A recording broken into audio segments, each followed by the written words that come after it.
Hi guys, my name is Sushant Talwar and you're watching Digit.in. Today I have with me Poco's latest mid-range offering, the X3 Pro. But before we start talking about the device and give you the take on gaming and overall performance of the phone, let me remind you to click the bell icon and hit the subscribe button so that you don't miss out on any future updates from us.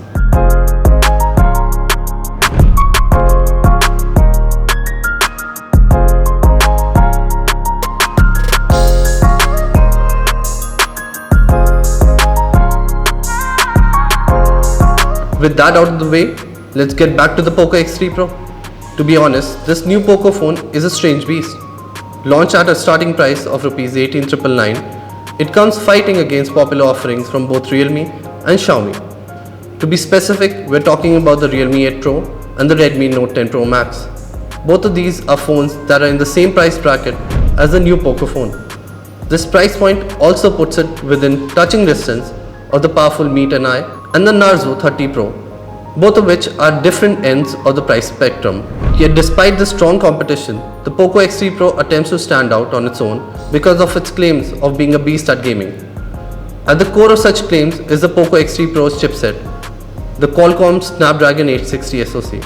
A tweaked version of the Snapdragon 855 Plus, this SoC features an octa-core processor with Qualcomm's Cryo 485 CPU cores clocking up to 2.96 GHz. The GPU again is the same as the 855 Plus, the Adreno 640 GPU.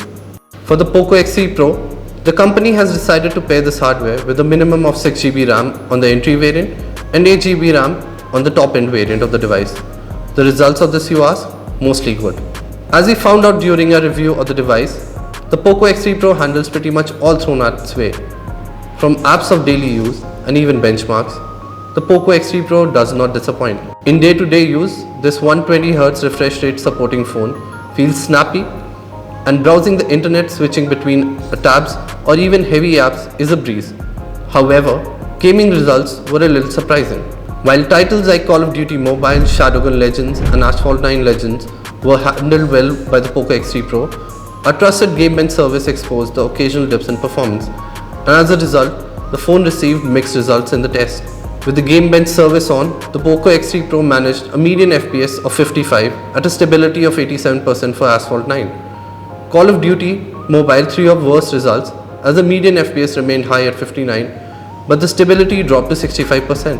For Shadowgun Legends, the results again were a mixed bag as the Poco X3 Pro clocked a high median of 57 FPS but only managed a stability of 77%. However, these numbers look like a mixed bag when compared to the Geekbench results of devices such as the Realme 8 Pro and the Redmi Note 10 Pro Max. This is because both the competing devices manage similar median FPS while playing Call of Duty as the Poco X3 Pro, but they did so at a much higher stability. While running Asphalt 9 Legends, the stability was again much higher than that of the Poco X3 Pro, but the median FPS on both devices was locked at 30 FPS. But these Geekbench numbers alone do not adequately describe the raw power that the Poco X3 Pro brings to the sub Rs 20,000 segment of the smartphone market. For that, you have to visit synthetic benchmarks such as Antutu, Geekbench and 3D Mark Wildlife.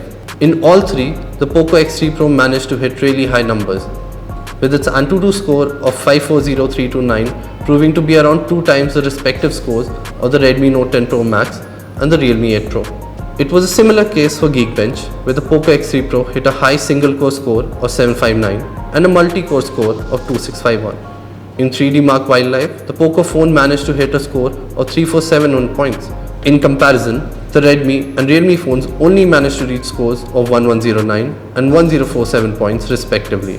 To conclude, do we recommend the Poco X3 Pro? Well, the short answer would be a yes if you're a gamer.